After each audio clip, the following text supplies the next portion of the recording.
Kia ora and welcome to the Aotearoa Rugby pod, where once again we'll be looking into plenty of Super Rugby action. A little bit of a look back at how Sam Tutupo, last week's guest, went in the fight for life, and the short story is that it was a short story. And the rest of the teams, the Chiefs, the Crusaders, how that game went, what that means for the rest of the competition, the Blues, the big win over in Fiji, which isn't an easy one. And of course there was the Brumbies and the Hurricanes, where the Hurricanes came on top. The top five, how that's shaping.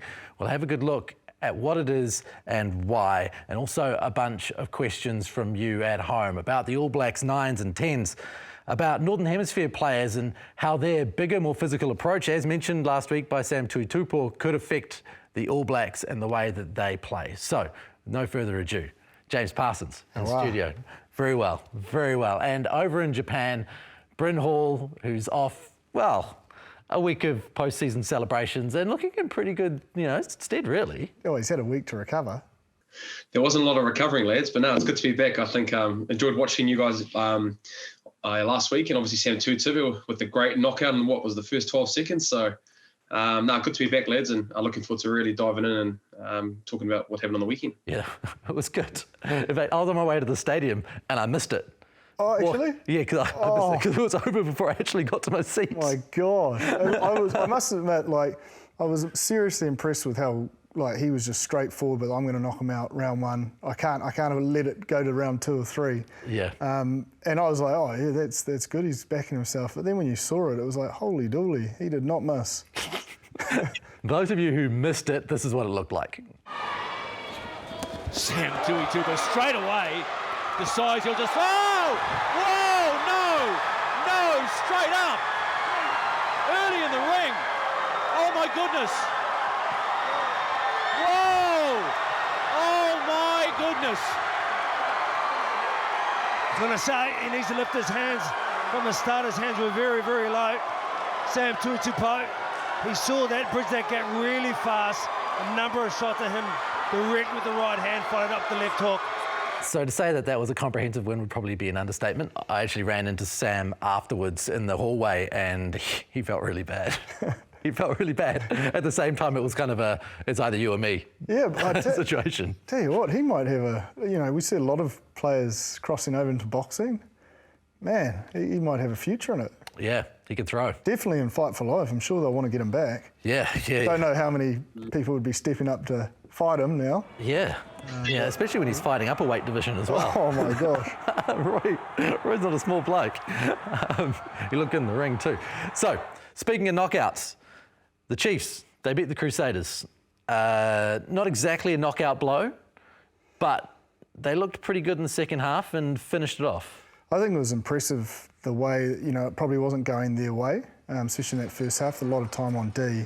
But we've spoken about the defence time and time again. Again, they're catching teams behind game line, forcing errors, and not allowing, I suppose, the Crusaders to capitalise on all the possession and territory they had. And I suppose that breakdown battle was always going to be a key part. And when it mattered, the Chiefs picked up turnovers in their 22. I think Sam Cane got one really early when the pressure was on. But these sides are really close. It's... you look at the Blues Crusaders last year and obviously that result with the Blues winning down in Christchurch. I don't think with the Crusaders you can ever think you're on top of them. One of the few Crusaders fans that I know that has two eyes came to me and said, look, I feel after watching that match, Bryn, that this is a tournament that we can win. Oh, 100%. And look, I think at the moment, you'd have to think the Chiefs have their number, considering that's 2 wins during the regular season, which has never been done in Scott Robbins' tenure, which I know will add a bit of fuel to his fire in that group, knowing them. But yeah, I think they're not that far away, and I know I say that as a one-eyed Crusader, but what I mean is that 2 tries were disallowed in that first half, and they had predominantly all the position in the territory in that first 30 minutes. But coming back to the Chiefs tackling at 93% and only missing 12 tackles out of 192. And that's some pretty impressive numbers, and very similar to the semi-final last year that actually Clayton touched on after the game around defence winning championships. Chips alluded to it a lot during this podcast and how important that is. And this team, the Chiefs has it at the moment.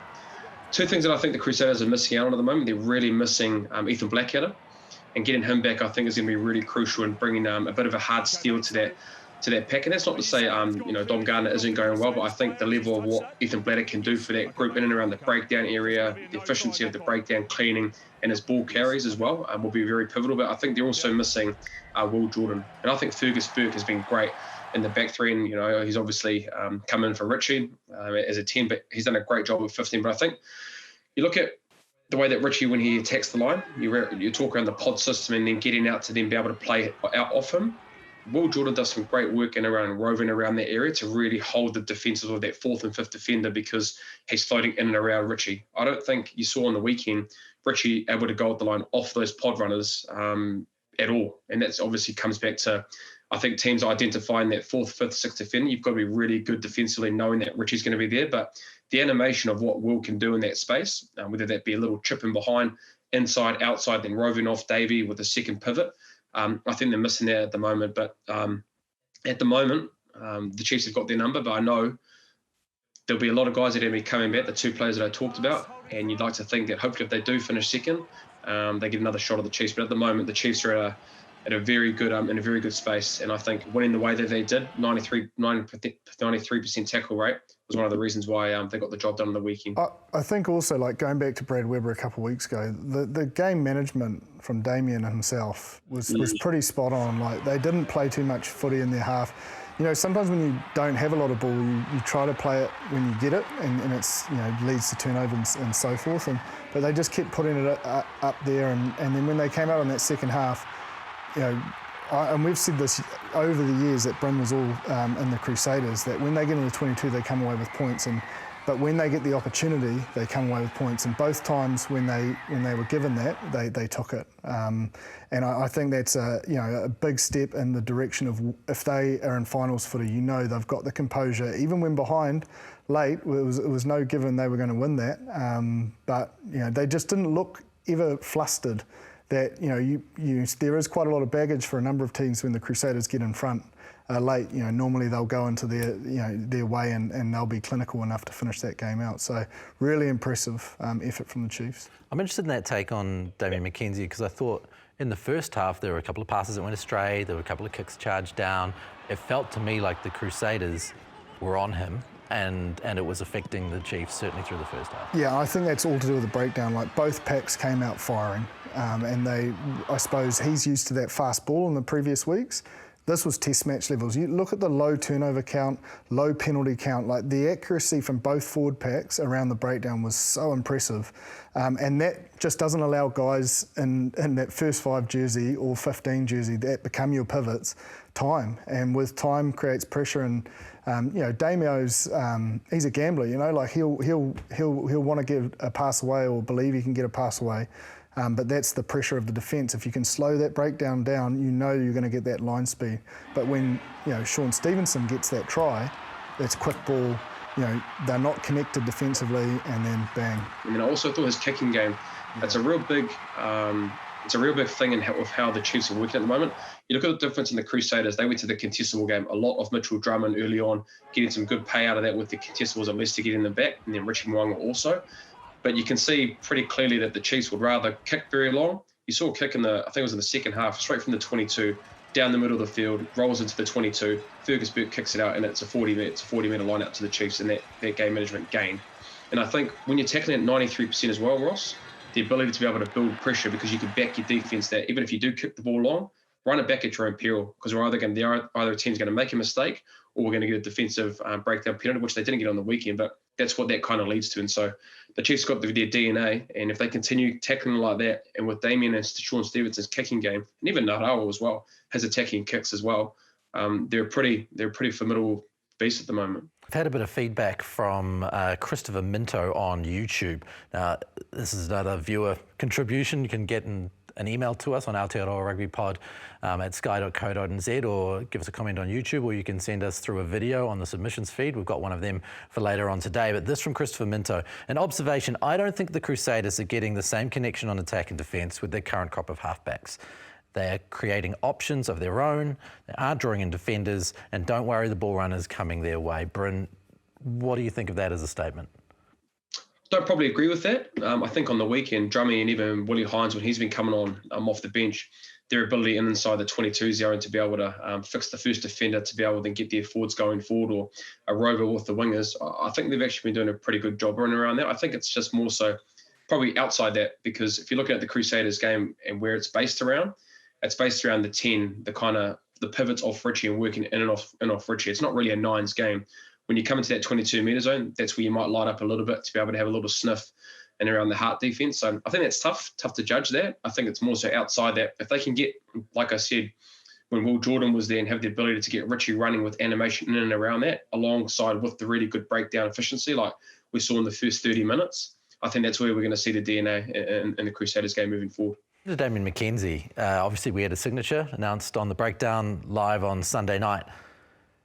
Is this the most important signature that they're going to get for a while, considering the fact that Richie and Bodie aren't going to be around for the next 4 years? Well, I think the way he's playing, certainly.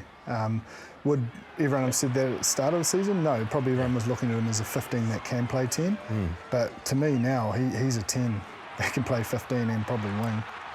But he's become an important cog, and it's a great signing. And we've got to make sure we make every post a winner for him, that he wants to stay through till 27, obviously, because he'll be key for that too. Is it time now just to give him the keys to the city, and considering his form, considering we've got 5 weeks to go in Super Rugby and he's showing the goods? No, I don't think so. I think that what it has done, it's put him in the conversation to be able to, whether that be starting now as a 10 and giving the opportunity in the Rugby Championship to move forward because of his form. But you can't take away from what Richie and Bodie have done in the previous 4 years coming up to this World Cup. And experience is really important in that environment. And, it would for me, it'd be a very brave call to be able to go, here's the keys, Damian, take us to the Rugby World Cup. If they do that, then fair play to him, and he's got that confidence. But, I think personally with how the All Blacks is usually run, I don't think they'll give Damo the keys. It'll still be a combination of, I think, Richie and Bodie in understanding that. But then what Damo has done is put himself in that conversation that, whatever direction we do go, he's a definite person that could be able to play that position. But from just seeing and knowing the selection process of what's happened the last 4 years post the World Cup, you'd have to think Richie and Bodie would still be the front runners, considering how it's usually run. And I think, at test match level, if you look at the weekend and don't want to harp on about the breakdown, but it's so crucial for 10s and the way they play, it's another level up. So the time is going to be down. Those rush line speeds, especially of the Northern Hemisphere teams, I do think he warrants a run, late in a game, late in a test match to, get the trust. Because what if one of those two go down? We do need a genuine 10 to be able to step in at World Cup time. Look at 2011, how many we went through. So I think he needs to have a crack, whether it's late in the game at 10. But hopefully we see that this season, especially before the World Cup. So, Scott Robertson announced, obviously, last week that he's going to keep Jason Ryan as forwards coach. He's going to bring in Scott Hansen as D coach, Leon MacDonald as attack, along with Jason Holland to assist Leon MacDonald on attack. That's a few major signings in the way that we shape up for next year. Brendan, maybe start with you. You've spent a fair bit of time, because Scott Hansen is probably the person on this list that people don't really know. They might have seen him in a mid-game interview between the Chiefs and the Crusaders on the weekend, where he showed that he's a combative customer. What has been the key difference? Because it's been a lot different from that game in round 1. We're in round what now? That's the difference. All the best. Thank you. But what do we need to know about Scott Hansen? Oh, that's a really good way to put it there, Ross, because he's he's fiery, he's competitive. He's a former halfback, and a lot of halfbacks they're competitive to the core. So what he does do, he's got a great amount of relentlessness when it comes to his preparation and his work side. Look, the guy's consistently in his computer, putting out clips for the team, whether that be insides group or just collectively as a team, and his work rate around that is really, really good. And I think the one thing about Scott that I love about him is it's his accountability. His accountability in and around knowing you're raw. If you're not going to know, he's not afraid to be able to give you a hard word around getting that right. And then also having the ability to be able to understand a person's personality, to maybe give them a pat on back to get the job done. And some people probably think if you're working as an attack coach, is it going to be beneficial moving into the defensive side? I think sometimes, even more so as a coach, when you're on the attacking side, you're always in defensive meetings. You're talking to defensive coaches in and around how can we be better? What would a defensive mindset of coach be thinking in and around the attack? And he's also had experience with Japan, being a defense coach. So I don't see it too much of as a problem, and you can probably say that with Scott Robertson as well, how much he values him and what he's able to do for Razor since he's been there. So those key attributes are going to be massive for the All Blacks. And I know going into the environment, even though he's been working on the attacking side of the ball, he's actually been in. We've had some really good defensive coaches at the Crusaders, when it be with Andrew Goodman at his time there, and Tamani Ellison currently, who's a really good defensive coach. So he's probably more so known that as the coach now. He's probably going to be a little bit more inclined in defensive meetings to stay on, and I guess having more influence around how things have been run and what it looks like in the game. And again, he's watching clips from Leinster and La Rochelle in the Heineken Cup, so he's consistently watching code. So it's really exciting, I think, for the All Blacks and having Scott Hansen there as coach. Well, what is the defensive coach in general like? How often do you meet with your defensive coach? How big a role does he play within a team on a day-to-day basis? Like, we hear all these words, but I suppose people at home don't really know what they do on a week-to-week basis. Yeah, I suppose they've got a pretty big role, because defence is probably the key part of our game. If you get that right, then your attack will come off the back of it. So there'll be a defensive group that he'll lead, the players obviously within that group. And then there's normally a defensive day, an attacking day during the week, and then a combination of both on the Thursday. So it's a Saturday test match, captain's run. You may have some touch-up skills and drills. There'll be individual skills and drills throughout the week. Say defence is your weakness. When that skills time's put aside, even if it's on attack day, you may be doing defence. It depends on sort of your weekly plan. So they'll cover everything from tackling technique through to your full defensive setup. On the day, it's like it builds up to full noise. Like you'll be doing one-on-one stuff, and then it's maybe 3-on-3. And then it goes into maybe forward pack versus forward pack, backs versus backs. In terms of strike, then bring everyone together and let's see how we go. Is it the defence coaches out there with the whistle barking orders? It's not so much the head coach, or? Yeah, because you've got to remember the attack's trying to paint the pictures of the opposition you're playing. So you're not doing your plays. So sometimes a little bit clunky. Definitely the defence coach is running it, but the attack coach will still expect, even though they're not your plays, they're competitive. Like they want you to break the line. They want you to beat the defence. Yeah. And the defence wants to absolutely smash attack. A good way to put it, Ross, is that, on a defence day, whether you're attacking or not, you obviously, like Jip saying, you're really competitive to try and break it, but it actually takes a bit of selflessness to be able to, early in the week, seeing the pitches at a slow speed, whether they be at 40, 50% early in the week, to understand what the pitches will be against the Hurricanes or a Chiefs. And then when you're going into your scenarios day after the day off, which is the last training before the training, you go through obviously at higher speed, but at the same time you've got to be able to give the guys another opportunity to be able to play as well. So like you're talking about the click attack or a turnover ball, if you lose the ball in position, then that's their chance to be able to have a click attack and remix, and something different defensively that you've got to be able to adapt to on the run as well. So do you find that sometimes the defence and the attack coaches have got quite a funny relationship? Like they want to get one up. They want to get one up, there's no doubt. But Bryn is right. You've got to get it right in the sense that it's a little bit easier for the defence coach because all defence systems are quite similar. So when it's attack day, your defence system's still pretty similar to the opposition. So it's a little bit easier. Whereas, the selfless nature that Bryn's talking about, and this is what probably gets you a long career, is if you play your role. So don't try and beat them with your guys' moves. You have to play the role of running that ball probably into a brick wall, because everyone knows it's coming, because we've seen the clips, we've walked through it about 10 times. So there is that element as well. But if it's even like the players, like if you're in that starting side and they break through, it's definitely the tension rises very quickly. The defensive side, sometimes they set you up so well because they run it so good. Also, maybe even like a click attack with off some knock-ons, and you walk away from that training session thinking, man, geez, we've got to be able to get our week right here, because they've put in such a good effort, and it sets you up for the weekend. So it's a real selfless act and understanding. And the real good coaches really drive that understanding that we've also got to give these guys opportunities to play and show their case to be able to move into the 23. But at the same time, as a player, selflessly, you've got to understand that, it's for the better of the team. But then when I do get my opportunity through click attack or through this move that we're running, you've got to be able to nail it. I would imagine as a fringe / wider squad player, that's where you learn rugby. Is it? Because you're having to embody the opposition and you're having to learn new ways. That's game day. Yeah. You've got to look at that as your game day, because that's the only chance you're going to get to impress the coach to get a crack. So as long as you stick to the script and you do, if you go against the script, that'll be the sure way you'll never get selected.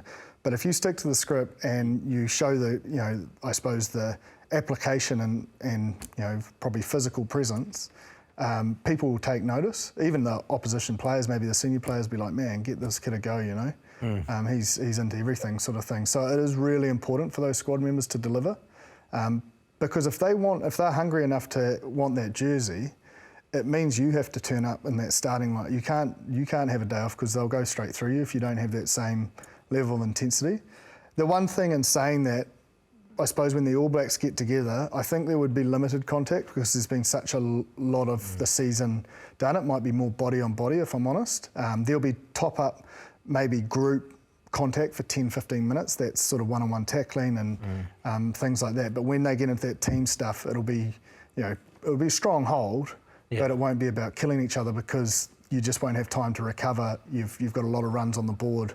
So if it's like game day, Bryn, at that particular time, when you're about to go out, you've just put your boots on, you're in the training facility, you're about to go out and have these sessions, how much different is your mindset as you're walking out onto the field in comparison to actual game day? Like, do you have to almost get yourself in that same place? Nothing replicates a game day, but it's knowing that it's your final dress rehearsal, I think. You've done all your preparation throughout the week. Whether you're reserve and you're not playing, or you're starting, that's your last dress rehearsal at a high intensity to try and get to that game situation that mentally you've almost got to be there anyway, whether there's no contact or not. It's just being able to get that right. And so, I remember at my time we were there, that sometimes the Thursday training was a lot harder than the actual game, because teams had broken us up. We've done all the preparation side, but they've still broken us. We've got one thing wrong, and probably a couple of examples on the weekend. They got a little things wrong defensively, but you're seeing that in training as well. If you don't get that right, it almost does give you a little bit of anxiety going into the game, which is great, because you go away from rugby and you've got 24 hours to have the conversations. Did we get this right? What does it look like? All right, let's do this in the game. So the Thursday training, or the last training before the captain's run, is massive. And sometimes those intensities, you could probably attest to this, sometimes those trainings are worse than the game. I think it's different for forwards and backs. Like, I reckon if you're on the forwards, you've got to get to that game day mindset, otherwise you'll get hurt. Like, genuinely, because they split at the start. So we go do mauls and scrums and breakdowns, and she's all on. She's a hundy. So if you're not there, you'll be found out pretty quickly, and that just flows on to that session. They are hard days, man. Like and you've got to get your recovery right to get ready for Saturday to come and go. But I always found pretty much every team I was in, the forwards they'd be pretty quiet on Thursday. Because everyone's it wouldn't be the same preparation as game day, because that would be too intense. But there's definitely the zone in, the jokes stop, and especially 30 minutes out, it's all go. You must have had some players with you who were legendary for taking that Thursday just a little far. I was probably guilty of it at times. I was probably very guilty of it at times. But yeah, there's definitely certain players that bring more than others. Yeah. But yeah, I was. He was I was bad. Jeff almost those trainings. Yeah. If I saw red mist, normally I'd just take the shoulder to the nose or something, and then it was all on for young and old. Not that I could do much, but man, I went around with the mindset too. Yeah. You do hear legendary stories about scuffles, eh? About that is the day that the scuffles happen, where something gets sorted out real quick. George Moala was pretty ruthless. Yeah. Like, if he was similar, like, he was almost like mates rates, and then if someone hit him and he wasn't expecting it, holy dooly. He is like a man possessed. Yeah. But yeah, there's number. Offer would get in the zone. He wouldn't miss. No, there's been a number over the years. Funny enough, as soon as I heard Offer, when I was at the Blues, the amount of times that he would just absolutely demo me at a run. Yeah. And he'd go full tilt. He wouldn't let go as well. But it's actually probably a good point there, Jip, around the backs and the forwards, because the backs are completely different for us. Yeah. It's a little bit of contact, maybe your side tackles and that whatnot, but it's more so the speed element, I think, for us backs, and knowing that it's going to be really, really quick, because the breakdown area in those scenarios probably is at a hold. You're not going to be able to slow down the ball as much. And so the tempo of being able to run to line outs here and there, no stoppage, and the amount of, I guess, the fitness and the breathing takes a really big toll. But yeah, those are good days, man. I reckon Jared Hoyata is probably the best I've seen. Now, I was just trying to think who's the most ruthless. He would have been the best I'd played with. Yeah, he'd look for claret pretty much every training session. He would look to split people. And he would just go silent. And even if he would do something like so like aggressive and like almost snap a bloke in half, and he just would be deadpan, just back. Right, next drill. Where are we going? Whole plays. Even coaches are like, holy dooly. So you can imagine he's a coach now of Taranaki, so you can imagine their sessions would just be contact after contact. Yeah. In trainings, you can't get sent off. There's no judiciary that you No, that's a great point. You can do whatever you want. You're not getting yellow card whatsoever, so just good luck. Doesn't matter. There's got to be rules of engagement though, sure. Like, he was a big reason. So like Harbour, we were going all right. We won that championship, and he came into our squad the first time we went into the premiership. And man, he was the big reason why we got to the semi-finals and nearly tipped over Canterbury and had a chance at the final, because the edge he brought at training, man, like you just could not afford to go out on that, cross that white line and think that this was just going to be touch. Yeah. It was, between him and Tom Coventry, they were massive changes that brought around that sort of edge in the Harbour forward pack that provided the freaks like Bryn and Gatlin and Stevenson and co the opportunities. Some chances out wide. Tavita Lee, all the boys. It's a simple game up front. Got to win collisions. That's right. My favourite part of the show is when we go completely off. Yeah. And we have. So let's pull back to Leon MacDonald, the attack coach for the All Blacks. You've both played under him? Yep. Yeah. Jip, Yep. when you think about Leon MacDonald, I suppose, from what you've seen of him as a head coach, because you played under him as a head coach, right? Yeah. What did you like about him? He was the attack coach. He was the attack coach as well, yeah, right. So his role was attack coach. Just the simplicity of his ideas, and he's just big on, he was awesome in terms of the repetition. Like, he wasn't looking to create something out of nothing. It would be the same thing over and over and over again, so that we were consistent in our lines, consistent in our skill set, so that when it came under pressure, it was almost second nature. And simplicity makes it easy in terms of the breakdown as well. You know where you're going to be, what your role is, and then I suppose the detail he would go into as a coach in terms of looking at the opposition and knowing where certain things may work, and I suppose the clip work. Like, that's such a big role for coaches, that sort of previewing the opposition and coming up with how your system, without changing too much, is going to break them down. He's a details man, very passionate, very competitive, and I think he'll be exceptional in that role. One of the things I used to love at Blues training was watching all of the coaches play a touch game at the end of training on a Thursday, and you'd see him, and he's still in good shape. Yeah. And you'd see him having a crack in this touch game and going. He'd join our ones and just go full tit. Like, he's. But I think that's why everyone loves him. He wears his heart on his sleeve and he cares, and he backs it up with his hard work ethic in terms of what he delivers. Bryn, how did he work with Razor?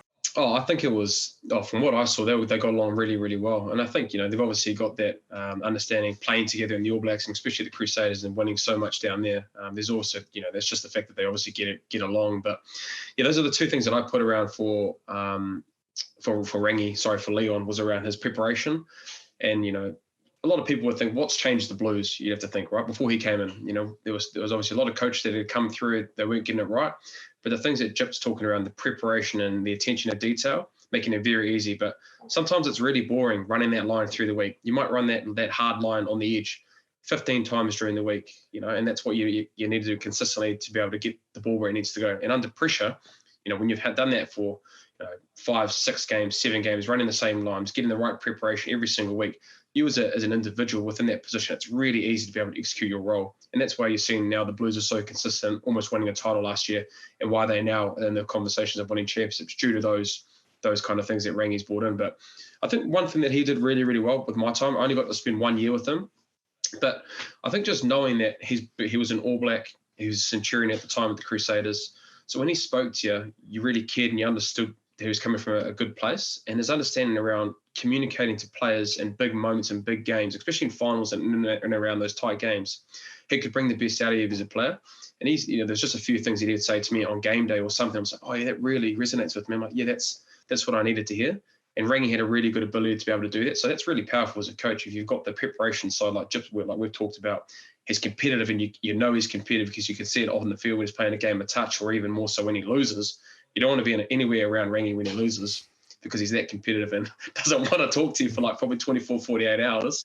But, all those attributes, I think it's really important. And a lot of that coaching staff that Razor's selected has those traits. So as a player, you can only get behind that. And I only had Rangi for a year, Leon for a year, but all those points that Jip's touched on, and the one that I just said, it's really powerful as a coach, and he's got it. I think as well, just to add to the way he articulates his points is really simple as well. Like, it's not hard to understand, which makes it a lot easier to get things in motion. I was just thinking, even just the little things around his detail as an example.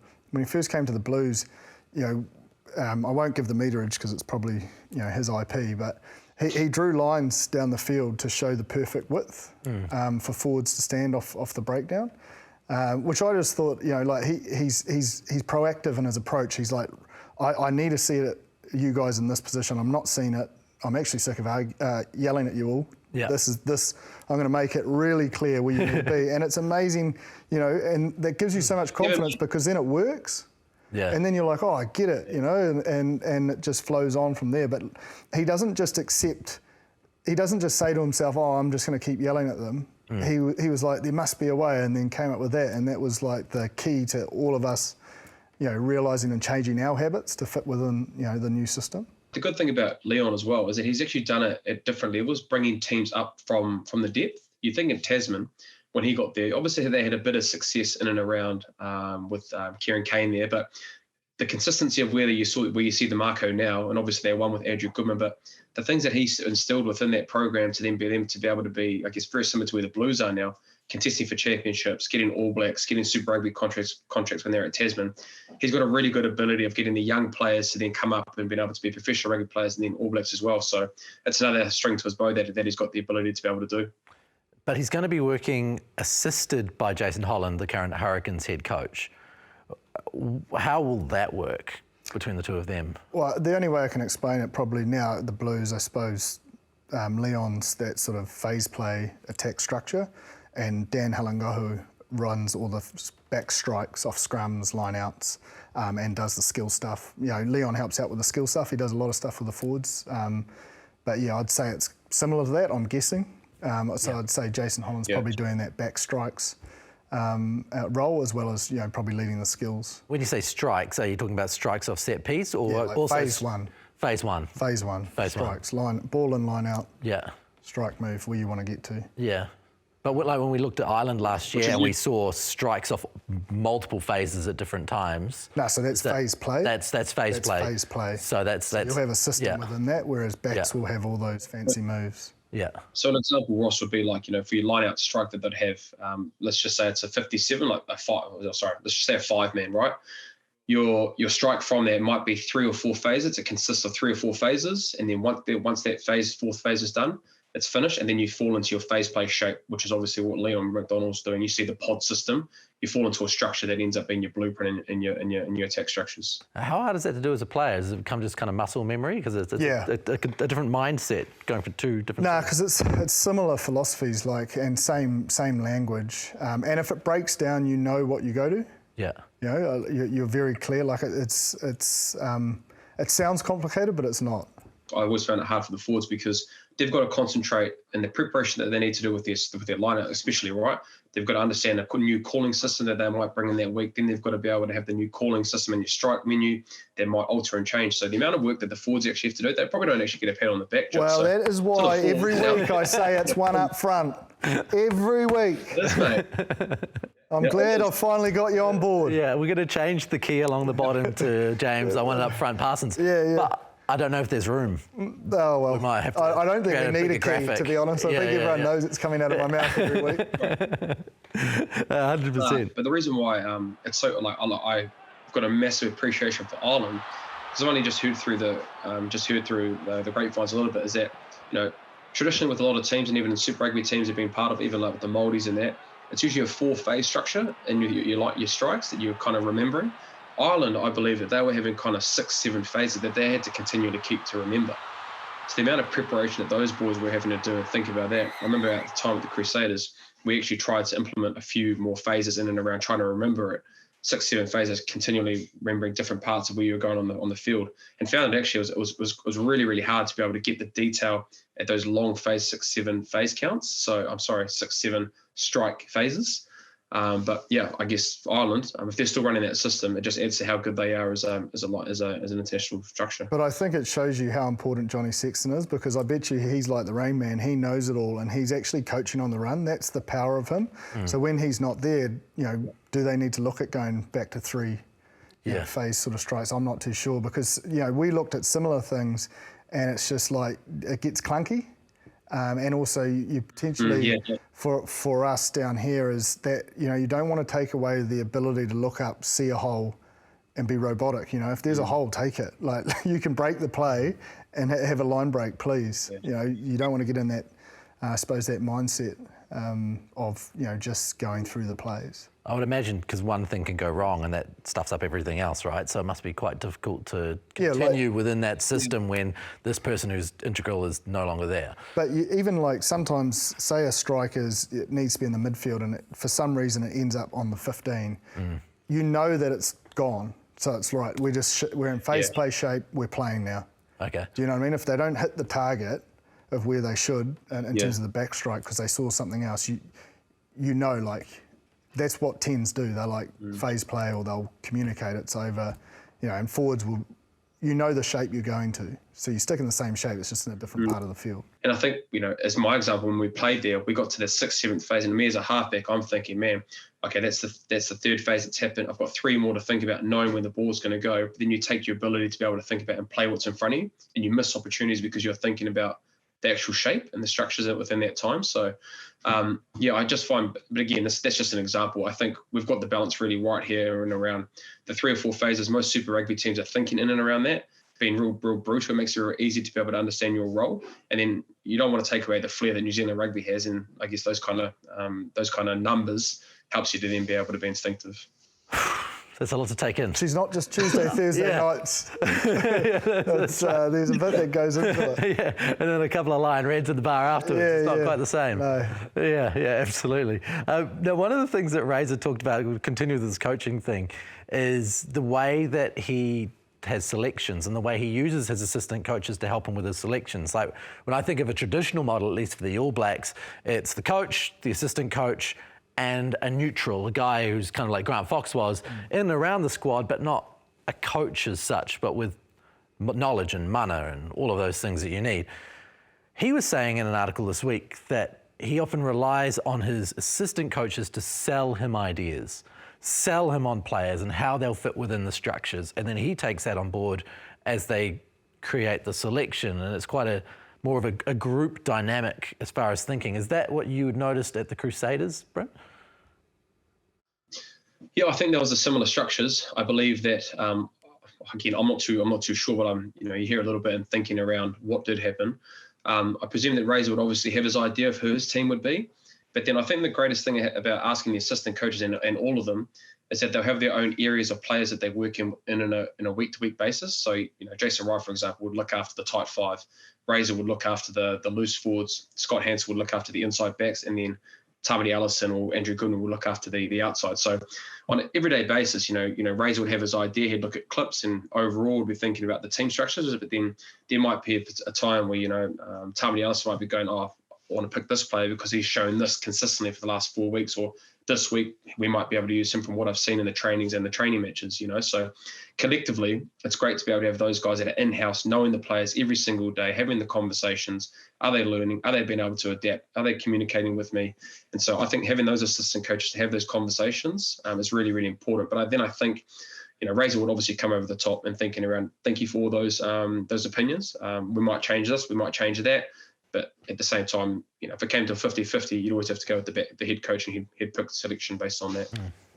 I would say that that's probably what happens now, if I'm honest. If you look back to Steve Hansen there, like Mike Cron would have a big say. Yeah. Yes, he's not part of the selection, but Steve would respect his opinion if he said something. Do you know what I mean? And we'll take that to the table. Yeah. So I think it probably would have naturally happened.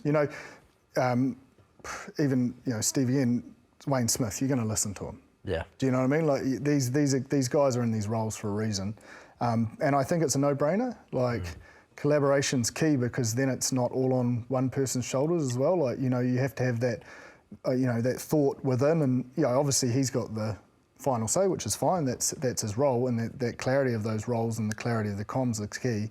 But I think these coaches are probably more working with individuals more than probably their head coach, so it's quite key to know their feeling and where they're at.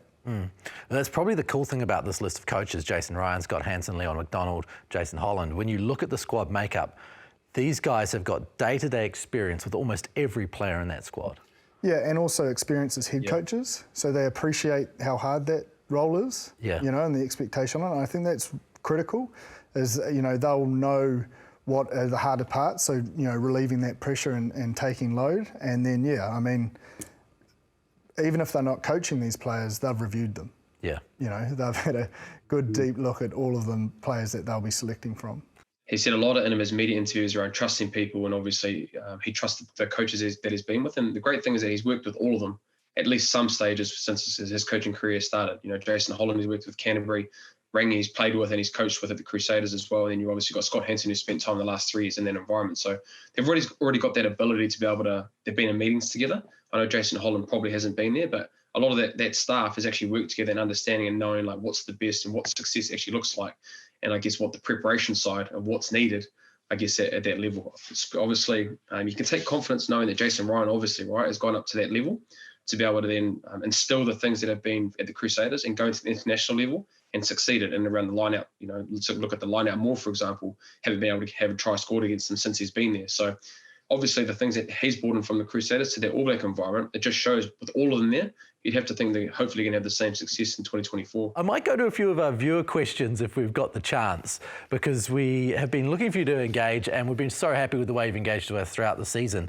But the first person to get up and shoot us a video and tell us what they think and get our opinion on what we think about what they've got to say is someone called Sigrun Owen. Now, Sigrun, thank you very much for sending us this video. My question is, what do you think is the best 9-10 combination in Super Rugby Pacific? And do you think that they should be the ones to lead the All Blacks? I think it's Cortez Ratima and Damian McKenzie, and I think their free-flowing aggressive style would be really hard for teams like Ireland and France to deal with. What do you think? Go to Bryn first, because I always pipe up on these questions. It's probably more appropriate that the back on the show talks to it. It's a hard sell to be able to have both 9 and 10 as your list. I think Damian's obviously started, and we've had talks around him possibly having an opportunity to play at 10. I think Cortez Ratima, it's just going to take time. You obviously got Brad Weber, who's there at the moment, and look, I was actually quite surprised at how early they took Brad off, but it must just show what Cortez Ratima, the way he's playing, and the ability within and around that group and the trainings to have the coaches trust him to come on such a big stage so early on. But he's definitely one for the future. I think post 2024, you've got. You'd have to think, TJ Perenara, Aaron Smith, and Brad Weber will probably think moving on at their age.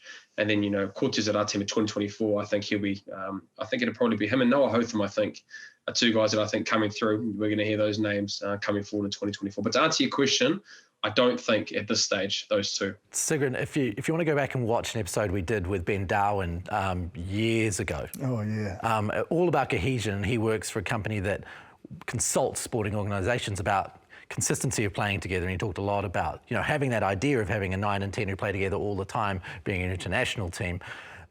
It's a really interesting thing, but when you got Aaron Smith and the 10s aren't down in the Highlanders, it's almost impossible to do it at the All Blacks. Also, Weber's getting more minutes. Yeah. Do you know what I mean? So yeah. It's if you go on Ben Darwin's theory, then it probably should be Weber. Yeah, we should probably get Ben back on before the World Cup comes along, and he can tell us about which teams have had the most consistent selections and therefore will win this tournament. Actually. So we'll reach out to him and we'll get Ben on again on the show. But please go back and watch that. Search Ben Darwin, Aotearoa Rugby Pod on YouTube. You'll find the episode. It's a really interesting insight into what creates winning teams at World Cup time. And it's almost time to start talking about it. A lot of deep thought with Darwin. Thanks for the question, though. Love the video question. Thank you. So, and if you could send us through a video as well, we'll be happy to answer those questions. We love them out of left field, or if they're on point with what we're talking about the week before, whatever it might be. We love to engage with you. Aotearoa Rugby Pod at sky.co.nz. You can send emails, comment in the YouTube, or send a video on the submission feed here, and well, we'll try our best to get you on the show. So, yes, moving on to the next question, which is from Wilson Cadden of Epsom South. This is something that was said to me in person. Is Folau Fakatava playing himself out of a World Cup jersey? He feels like the Highlanders are currently not getting better when he comes on, whereas in the past they used to. Yeah, it's a tough one. It's a real tough one because, as a competitor, Folau being in that All Black environment, and I guess what the All Blacks were asking for him, it was warranted on selection for him to be there, because I think he was playing consistent rugby. His game management side was really a positive thing. He wasn't overplaying his hand, and he has his X factor that he's been able to do. I just think at the moment he's trying a little bit too much, and the inconsistencies around trying to run the ball at the wrong time, when to kick at the right time. Those kind of things haven't been as consistent this year, and you've probably got push from a guy, Cam Roigard, who's playing really, really well, and been able to run, score tries decisively, having some really good touches in and around his kicking game, and his distribution has been very, very good. So, there's no lost hope for Folau. I just think at the moment you've just got probably a guy from the Hurricanes that's playing a lot better and is starting as well. With TJ Perenara not playing. Folau's coming off the bench with Aaron, who's playing so well. It's really hard to be able to gain that rhythm and being able to have that consistency of performance of playing like a Cam Roigard who's playing 60, 55 minutes because he's been able to play. So, but he's young enough, and I know there's still time for the World Cup, but there's still a big future, I believe, for Folau post the Rugby World Cup. But like I said, with all those All Blacks leaving, he'll still want to have the ability to go to that World Cup, and he might do. But at the moment, it's just a little bit hard with the way that I guess his selection is, with Aaron being at the number 9 at the moment and spending a lot of time on the field. Let's talk about the tipping comp. Super.rugby/tipping. Come and join us in the Aotearoa Rugby Pod League. At the moment, I'm doing terrible because I forgot to make my picks last week, and I didn't get much out of that and dropped well down the league. But Chieftains is on top with 49. He is in the box seat at the moment to come and join us on the show. Did well to pick the Tars. Yeah, I did not, and it was last minute. But 6 out of 6. He's very happy. Jipper's made a gain this week with 5, gone up to 60th place. I thought I was looking pretty. Yeah, Brynner's 150. I think there's about 470 in the league, and I have dropped like 60 places. I'm going to start texting you. You should tell me. On Friday mornings. You get an email on Friday. I'm going to text you, mate. I get an email on Friday. Have you put your picks in? Well, when I get the tipping numbers on Monday before we record the show, I should really do my tips then, but I keep on thinking I'll just wait until, the selections come out, and, I don't want to do this twice. Well, I should probably... I change mine about 4 times a week. Yeah, 100%. Old Harry Hart out over here and still gets it wrong. All right, well, let's have a look ahead. Landers Chiefs. Again, I do want to see the team, but you'd have to think the Chiefs aren't going to change too much when they're on this run. Yep. But they are going to have to rest some bodies. Yep. No, I'm going the Chiefs. I just think even the words that are coming out from that camp, they're that motivated to the winning streak. And I think Clayton was like, oh, we don't even talk about the winning streak. Like, he said it right down the barrel and had no emotion. So I guess just how they are and the performance they had on the weekend with it. Yeah, so you can just tell that the messages that are coming out through that group, the belief that they're gaining, they're in a pretty steady spot, a really good spot. But yeah, I'll go the Chiefs. Even if they do have changes or not, I just think the group and the depth that they've got at the moment, not much will change, I don't think. The Drua versus the Canes. This is in Fiji. This is an interesting game. Oh, man, I'm on the Canes bandwagon after the weekend. Are you? Yeah, they're type 5. So they hadn't had a more... So often the easy go-to for the Canes is, type 5, they've got a rock star Lucy's and backs. But they hadn't had a more try scored against them. And yes, I know the Brumbies did score one late, but understand the early injuries, Flanders having to go into lock. They had no impact off the bench against a side that is humming, as in the Brumbies. That was such an impressive win from the type 5. And Isaiah Walker-Lerueri, Safar Moore was huge. Nemir, huge. Lomax really stepped up. And Flanders obviously stepping into lock was huge as well. It was so impressive. And then you've got Kirifi, who is basically manhandling everyone he can get his mitts on. I just don't think they're in that space that they'll see this as an easy game, and they'll send the big guns. And I think they would have taken a lot out of what the Blues and the way the Blues played last week, and they'll get the job done. Yeah, 100%. And I think also Devin Flanders as well, to jump on that as well, Jip. He was, he's been great, man. But massive future. I love watching him play. But I think the Hurricanes will send their top team over there, just knowing the kind of mistakes that other teams have made sending over B team. Do it during peril, because we haven't even touched on much of the Blues, but I just want to give a massive shout out to the Blues forward pack in that game. Yeah. Man, geez, they were relentless in and around that area, and just in tough conditions as well, humidity-wise. The ability that they were able to put out for 80 minutes, just beating them up and not giving the opportunities for the Ndrua was great. But yeah, I think the Hurricanes will be pretty similar, taking the blueprint of what the Blues did. If you can shut down their counter attack, which the Blues did really well off lost ball or of the offload game, they'll take, I guess, the blueprint of what the Blues did really, really well, and the Hurricanes will get the job done. Crusaders v Force? Crusaders. Yeah, that'd be Crusaders, and hopefully Will Jordan playing. That'd be nice. Yeah, it'll be great to see him. I think everyone's waiting. Feel for the Force if he is. Yeah. The number. It's not the player you want to see on the team sheet. He's the first name. Whenever you talk to anyone in public about rugby, the first name is, do you know anything about Will Jordan? Yeah, well, when's he going to be back? It's electric. Yeah, hopefully he's back this week. Let's see. Blues versus Moana Pacifica. Moana Pacifica coming up the highway to Eden Park. Blues. Yeah, tough season for Moana. I'll go Blues. Yeah, are Moana going to go through without a win? If they can sort out their breakdown, like defensively, like I've looked, like their attack, I've pumped their attack up left, right, and centre, and it is doing the business. But defensively, is tackle choice, Bryn, like getting guys to the ground and having a hunt.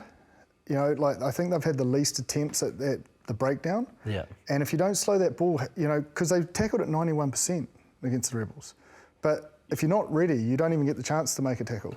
There's been a lot of games this year where they've been up in that, the 90 or the high 80s to be able to put teams under pressure, but it's more so just teams are playing on top of them. And when you can't slow down that ball, it doesn't even have to be, a jackal presence. It can just be a chop tackle, and the guy going up top being able to then do a job counter-rucking through, or being able to hit and stick to be able to slow down the ball for at least 3 seconds to give you guys an opportunity to get set, and then being able to use their physical ability. It's just too many times that they're playing, teams are playing on top of them and they're not set. There might be a little confusion of communication in and around who you're on, and then that's where teams are kind of beating them at the moment. So hopefully it's an area that they can get a little bit better. Bryn, when I was growing up, the Reds versus the Tars was a must-see event. Even for Kiwis, it was the big game in Australia. It's not so much anymore with the Brumbies being the preeminent team, but who do you think out of the Reds at home versus the Tars? We've obviously talked about the Tars coming together, and they obviously got a great win against the Highlanders, which was good for them. But yeah, they're just too inconsistent and they haven't played well enough for me to be able to warrant them going against the Reds. I think the Reds will be too good in that derby match. Mate, that Reds forward pack was so impressive against the Force. It was a great battle at home. McWright, Wilson, I think 15 carries each, 20-odd tackles. The work rate and the effort that's going in from that pack. And Tate McDermott's just come to life. Like, he is back. So I think the Reds going as hot favourites for that. Even if Michael Hooper kicks 50-22s? Yep, I think so. I reckon my boy McWright is coming after his 7 jersey, I think, the Wallabies. He is on fire. Yeah, he's good. He's good. And similar to Duplessis Griffin, he's not a big bloke. Yeah, but he's just everywhere. Everything, yeah.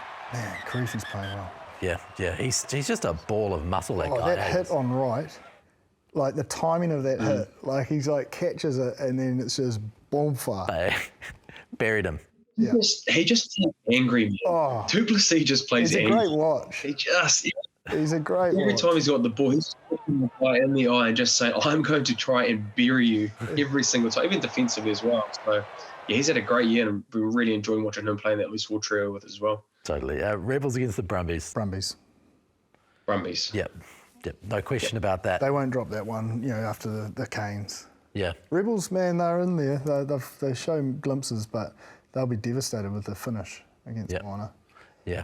Well, the race home has started. We're on our way towards the end. I think 5 regular rounds left before the playoffs. We'll see the competition changed shape, I'm sure, quite often along that way. So thank you again, James Parsons. Cheers, mate. And Bryn Hall over in Japan. Keep hydrating. Yeah.